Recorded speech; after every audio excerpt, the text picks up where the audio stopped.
Bună, dragilor, și bine ați venit la o nouă citire. De această dată te invit la o citire generală, iar dacă ai intrat pe acest videoclip, înseamnă că ai aici cu siguranță un mesaj pentru tine. Să vedem așadar care sunt mesajele pentru tine în următoarele 24 de ore, din punct de vedere personal, bani, carieră și surpriza. Bun. Asul de monede, regele de cupe, 4 de bâte. Simt aici că este ca un fel de petrecere în familie. De asemenea, văd o conexiune foarte puternică cu o persoană sensibilă. Poate să fie partenerul tău sau un prieten. Da? Pentru că eu văd aici o dovadă pe care cineva ți-o oferă. În cadrul unei petreceri, în cadrul unei întâlniri, văd aici o discuție care a avut loc, da? Și care a agitat destul de mult spiritele. Însă, în momentul de față, văd faptul că cineva inițiază un proces de vindecare. Da? Hai să vedem în dragoste care e situația. Și avem 9 de bâte. Bun. Poate din punct de vedere personal ai obosit să cauți pe cineva, ai obosit să păzești această persoană, să păzești această relație. Văd că mai ai puțin și finalizezi un anumit lucru. Să vedem asul de bâte, foarte frumos. Aici văd că în următoarele ore tu vei primi o veste care te va bucura foarte mult. Este o veste care îți va oferi foarte multă speranță, foarte multă bucurie. Mai văd o activitate nouă pe care o vei face. În alte cazuri, atenție, te văd destul de obosit în momentul de față și aici văd o activitate pe care o vei face și care te va relaxa, care îți va plăcea foarte mult. Pentru alții mai văd aici o întâlnire pasională, o întâlnire frumoasă, dar și o posibilă nouă persoană care să apară.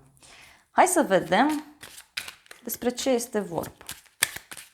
Simt multă energie pozitivă.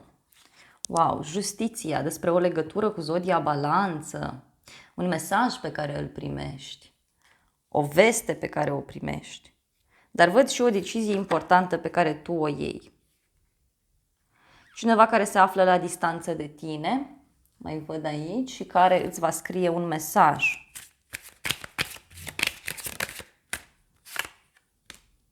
Regina de monede, o conexiune cu o zodie de pământ, văd aici, Taur, Fecioară, Capricorn. Poate vei investi puțin în propria ta plăcere, în unele cazuri. Mai văd aici pe cineva foarte hotărât, uite, care vine către tine și care își dorește foarte mult această schimbare, această transformare.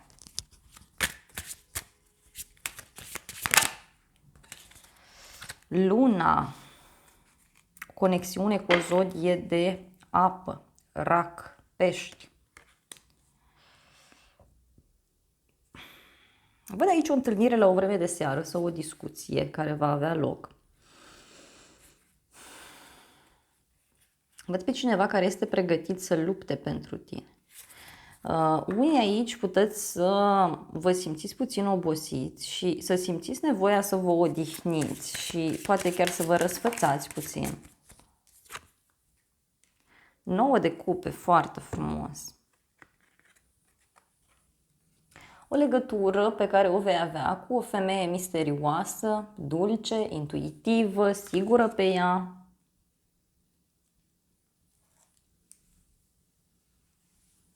Se clarifică o situație, mai văd aici, și văd că în următoarele 24 de ore fie mergi la cumpărături, în alte cazuri văd că te interesezi în legătură cu factură, te interesezi în legătură cu niște bani. Să vedem. Dacă ai întrebat de dragoste și dacă ești într-o relație, aici văd că apare o speranță mare în urma unei decizii importante pe care această persoană o ia sau poate tu iei decizia. cuiva este teamă să nu te piardă. Sau ție ți este teamă să nu pierzi persoana asta. Mai văd pe cineva căruia este teamă să-ți scrie sau nu știe cum vei reacționa.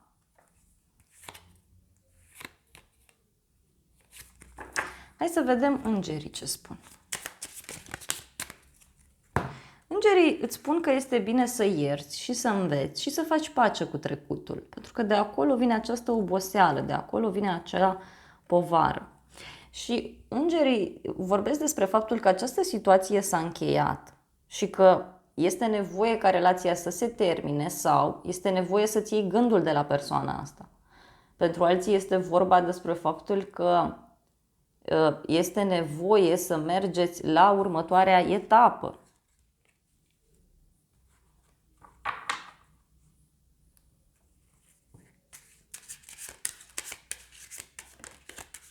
Mai văd o persoană foarte obosită din punct de vedere emoțional. Uite, cineva nu mai poate să mai ducă. Cineva care se împarte între două direcții, două situații. Este o persoană care încearcă să mențină aici un echilibru, dar alegerea tot trebuie făcută și se va face. Să vedem în continuare. Marea Preoteasă. Aici văd că investighezi ceva în legătură cu banii sau ai o conexiune foarte puternică cu o persoană care este specialistă pe un domeniu. Este o persoană sigură pe ea, cineva care are multe secrete. 3 de cupe. Da? Uite, văd aici o bucurie pentru sufletul tău. O petrecere mică la muncă sau niște secrete care sunt aici la muncă pentru unii dintre voi. Simți nevoia de o retragere, simți nevoia de o pauză.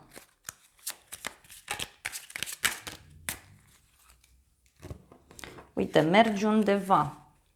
Valetul de bâte, cavalerul de cupe, wow, și 6 de spade. Este ca și cum mergi într-un loc drag sufletului tău, călătorești undeva în interes de muncă sau mergi la o petrecere, mergi la o nuntă, la o logodnă. Însă văd aici niște vești foarte pozitive care apar pentru tine din punct de vedere profesional. Poate chiar cineva te invită la o petrecere, văd aici, va fi nevoie să dai niște bani. Dar dacă aștepți un răspuns din punct de vedere profesional și e nevoie să mergi la o instituție sau undeva, aici văd un răspuns pozitiv pentru tine.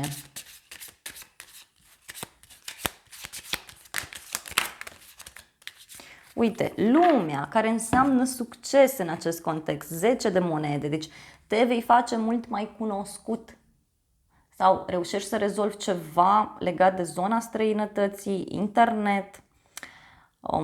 Este un capitol care se închide, dar văd un apogeu extrem de frumos, multă bucurie într-un grup de oameni, poate chiar cineva care îți vine în casă, mai văd aici.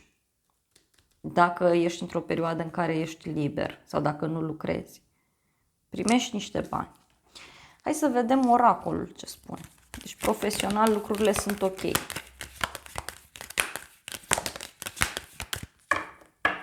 Uite, și oracolul vorbește despre succes. Surpriza, 7 de bâte. Surpriza este că cineva aici luptă sau cineva va dori să te convingă de un anumit lucru. Surpriza ține de o luptă pe care tu o vei duce și despre ce este vorba spânzuratul. Surpriza ține de o amânare.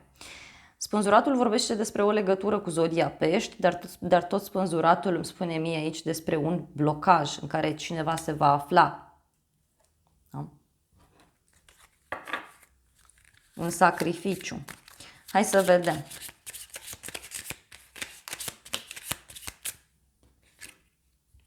Puterea, o legătură cu un leu. Deci cineva aici va avea niște probleme.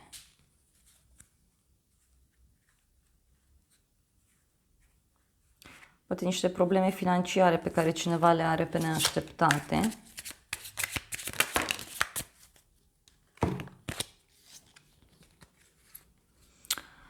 Foarte rapid, aici apare o noutate sau apare o veste privind străinătatea. Da? Dacă ești o persoană singură, văd pe cineva care e posibil să apară în viața ta și care să te determine să amâni ceva.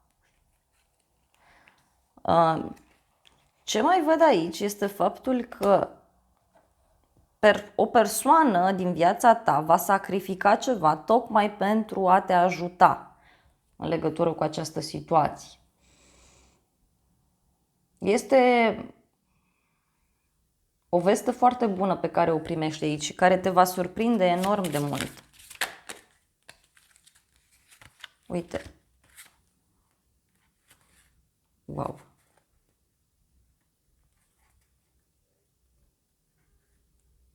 Pentru unii poate să fie o schimbare din punct de vedere financiar sau profesional, dar pentru alții văd aici clar că este vorba despre faptul că cineva se interesează să-ți cumpere un cadou sau să te ajute în legătură cu ceva, să-ți dea o donație. Da? Pentru că e cineva care își face niște strategii aici, niște planuri foarte bine puse la punct. Poate să fie o amânare, o întârziere pentru alții. Ce spun îngerii? Îngerii îți vorbesc despre flirt, deci vei flirta cu cineva și persoana asta te va da peste cap.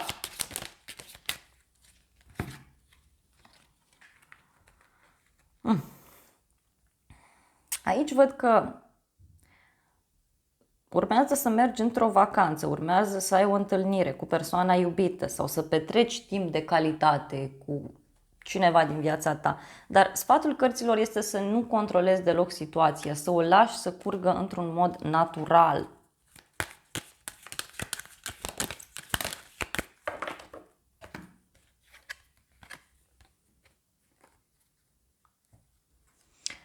Tu aici vei reuși să îți învingi o teamă,